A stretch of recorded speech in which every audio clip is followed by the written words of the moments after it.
Hi, welcome back to Feel Good Murders. My name is Kayla, and just thank you so much for joining me today, whether you're on YouTube or Spotify. I get so excited to sit down and record these episodes. I really love it. So thank you guys so much. Someday we're going to look back because this is just the very beginning of this podcast, and we're going to look back and it's just going to be so different. I really want to, like on YouTube, I want to get a whole background and everything, but in the meantime, thanks for sticking around. If you're on YouTube, be sure to like and subscribe. And if you're on Spotify, be sure to follow. If you're feeling ambitious, you could give me a rating.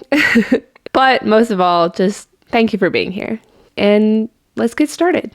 Today, I'm going to be telling you about Brandon Swanson, a 19-year-old college student who seemingly vanished into thin air. Brandon Swanson was born on January 30th, 1989 in Marshall, Minnesota. And I don't keep meaning to choose cases that have connections to me, but that's also my birthday, not the same year, which is weird. But anyway, he was born in 1989, and so when this case takes place, it is 2008, and he is 19 years old.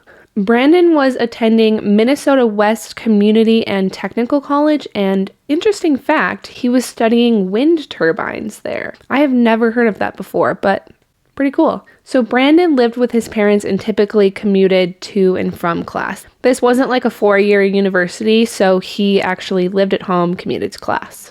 On May 14th, 2008, Brandon had just finished his classes for the semester, and him and a couple of friends had, maybe actually more than a couple friends, but he had decided that he wanted to celebrate. It's the end of the semester, it's summer, he wants to have fun. So he planned on going to 2 parties that night, or maybe just kind of get-togethers. It doesn't seem like it was anything crazy. The first one he went to was in Lind, Minnesota, which was close to his hometown, Marshall. And the second one was in Canby, Minnesota, which was about 35 miles from his house. So he went to these parties, maybe blew off some steam from the semester. A friend had noted that they saw him drinking, but he certainly didn't seem drunk or impaired by any means.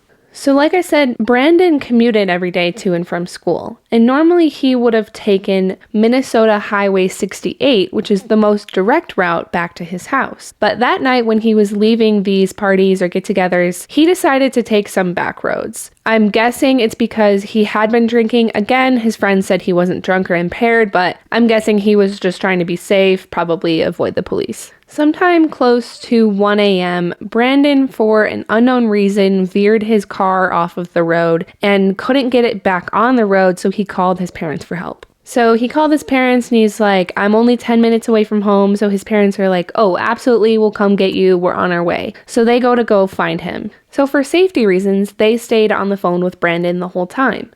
But his parents had a really hard time finding Brandon. So they're driving around, they're looking for him, they're on the phone with Brandon, and they're getting frustrated, and they're flashing their headlights, hoping Brandon will say, oh, I see you, and walk up to the car. But at one point, Brandon said, quote, don't you see me?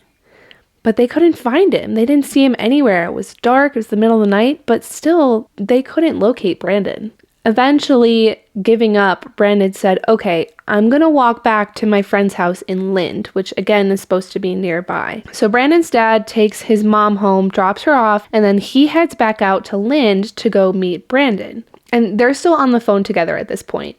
So Brandon had left his car on the side of the road, and he's walking by himself in the middle of the night through these woods to go meet his dad. And he says, hey, Dad, meet me at the parking lot of this nightclub in Lind, and I'll meet you there. So on his way to this nightclub, he's walking alone in the dark. It seems Brandon had crossed a field to go towards this nightclub. And then on the call, his dad heard his son say, oh, shit, and then complete silence, and the call dropped. So naturally, the parents are freaking out. They're calling him back over and over and over again. And eventually the calls just start immediately going to voicemail. And we know that that means that either the phone was turned off or it died. So now their son is alone in the middle of the night, in the middle of nowhere, with no working cell phone. So they are obviously so freaked out. Brandon's parents and some of Brandon's friends begin driving around on the back roads in the farmland looking for him that night, but nothing turns up. At 6:30 a.m. the next morning, Brandon's mom, Annette, went to report Brandon missing to the Lind police. And police apparently responded by saying, well, sorry, he's a young adult. He's 19. He's out partying. It's normal for people his age to be out. So that couldn't have felt good. But it sounds like they did come around, because later that day, police did begin searching for Brandon, and they also called in help from the county police to search for him as well. Hours are going by and nothing is coming of this search, so police attempt to look into Brandon's cell phone to find more information. Thankfully, the cell phone was still functioning, so they were able to triangulate his last phone call with his dad to pinpoint a location of where he was. And this is what gets me about this case. The cell phone location was triangulated to a spot 20 miles from where Brandon said he was, or where he thought he was. Did he know he was telling his parents the wrong spot? Did he not? We don't know. So police bring an extensive search to where Brandon's cell phone call was triangulated to. They bring police canines, they do air surveillance, and hundreds of volunteers gathered to help find him. Later that afternoon, Brandon's car was found in Porter, Minnesota. And with the car, they didn't find Brandon, and they also didn't find any signs of foul play. The police used their canines to track Brandon's scent from where the car was found in the ditch to Yellow Medicine River, which was 3 miles from the car. It sounds like the river was flowing very quickly and very roughly, and so the dogs lost the scent in the river. And not only did the dogs lose their scent, but they didn't find anything. They didn't find Brandon. They didn't find Brandon's personal property. Nothing. It seemed like Brandon just vanished into thin air.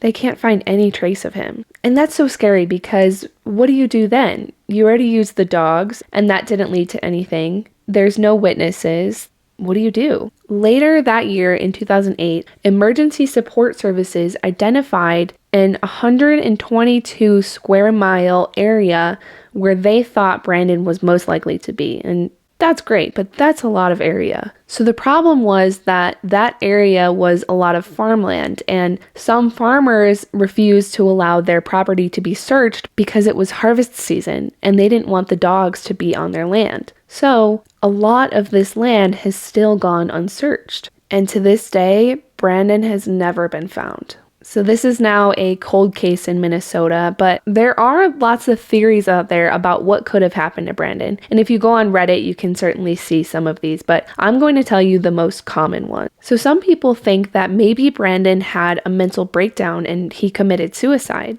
But he had no prior history of mental illness or any other pre-existing condition, so his parents really didn't think that was the case. Some people think that maybe he drowned in the river, but authorities think that that's not likely because the cadaver dogs would have found him, and his body never turned up. Some people even think that maybe he disappeared on purpose, but man, I really think that would be a stretch. For me, honestly, what gets me is the fact that he was telling his parents a location that was 20 miles from where he actually was. And to me, that would lead me to believe that maybe he was on drugs. And I'm not saying that Brandon was a drug user, but he was at a party. Maybe somebody put something in his drink. And I know that's still kind of lofty because, again, his body was never discovered. And again, his parents said that he was totally coherent on the phone. So it doesn't make complete sense, but that's where my mind went. And this case remains unsolved today. And this is Feel Good Murder's first ever unsolved case. And you know what I think is weird about this one is that it's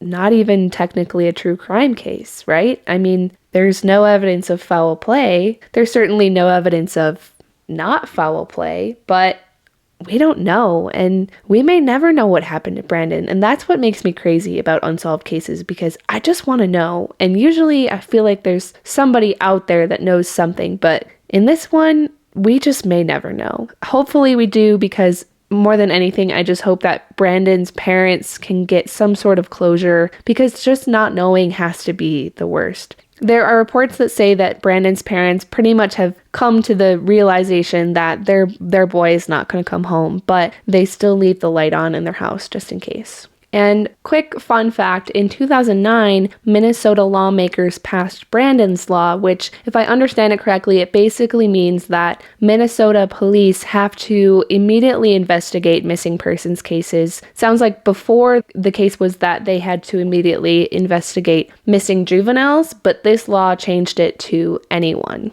And that is the story of the bizarre disappearance of Brandon Swanson.